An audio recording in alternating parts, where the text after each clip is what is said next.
Jeff fumbled in the medicine cabinet. There have to be Tums in here somewhere, he thought. He had such bad heartburn, he wasn't even sure if he wanted his morning coffee. The end of the world must be near. Serves me right, he muttered, finally finding the antacids. He had been doing so well for a while now. He hadn't binged in at least a month.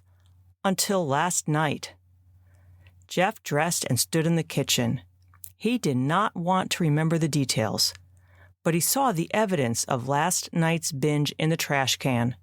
He found cartons, bags, and wrappers. What was I thinking? Ugh! He just wanted to make his heartburn go away. Did he even want breakfast?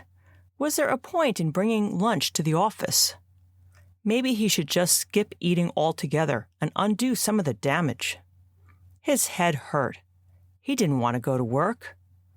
It occurred to him suddenly, like a flash of light, that instead of going to work, he could call in sick and order a whole pizza.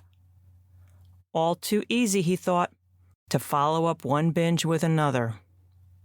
But he straightened his tie, took a yogurt out of the fridge for breakfast, and put a banana in his bag for morning snack.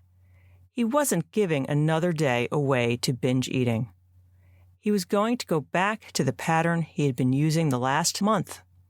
3 meals, 3 snacks. He put on his shoes and opened the door. Jeff is right. After having one binge, one of the options of what to do next is, well, keep binging. Today, we'll talk about other options, so you are equipped and ready to get back on your feet after a slip-up. This is the Breaking Up with Binge Eating podcast, where every listen moves you one step closer to complete food freedom. Hosted by me, Georgie Fear, and my co-coach, Mary Claire Brescia. As mentioned previously, just because you decide you want to recover from binge eating and are working through this podcast series or lessons, books, or coaching, doesn't mean you just stop binge eating, period. So it's helpful to think about this time period just after a binge and what you will do. Chances are you will have this opportunity again in the future. First of all, a binge is not a failure. You didn't ruin anything or undo any practice or progress you made before. You are not failing. Binges happen on the way to recovery. Success is showing up, working on your new strategies, and learning from all of your experiences. You may recall Georgie saying in the episode about getting through urges that just because something is hard, it doesn't mean you're doing it wrong. And just because you didn't have 100% binge-free days while using your skills, it doesn't mean you are practicing the wrong thing or that it won't work. Second, notice any tendency to beat yourself up about it. What does that voice in your head sound like? This voice is not your friend. It may feel like a motivating voice, but it is not. In fact, it is part of the problem. So the idea is to be kind to yourself. Kindness and self-compassion are not weakness. Even if you are unhappy with the choice you made, you can still be forgiving and have a calm, collected outlook. And we can take time and mine some bits of wisdom from the experience. In terms of eating, the primary goal is to just bring yourself back to normal. Practice your regular eating pattern. Don't skip meals. And don't try to make up for the calories you consumed. If it's time for a meal or snack and you aren't hungry, just have something small to practice staying on schedule and move on.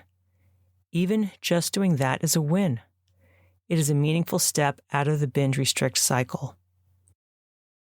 Do your best to resume your normal activities, like going to work, walking the dog, and keeping appointments. It may be tempting to hide from the world and cancel plans, but that can lead to increased feelings of isolation and depression. Do not let a binge pull you under. Keep living. Reaching out to a friend, coach, or counselor is an excellent idea. Professionals who work with people recovering from binge eating will never be mad at you or angry to hear that you binged. We know it will happen to all of our clients at some point during their recovery, And truly, we are really glad when we can be there and support you in finding your footing again. That's why we became coaches and counselors. So, if you never ever binge again, awesome. But if you do, remember this episode. Dust yourself off. Get some support from people who are there for you.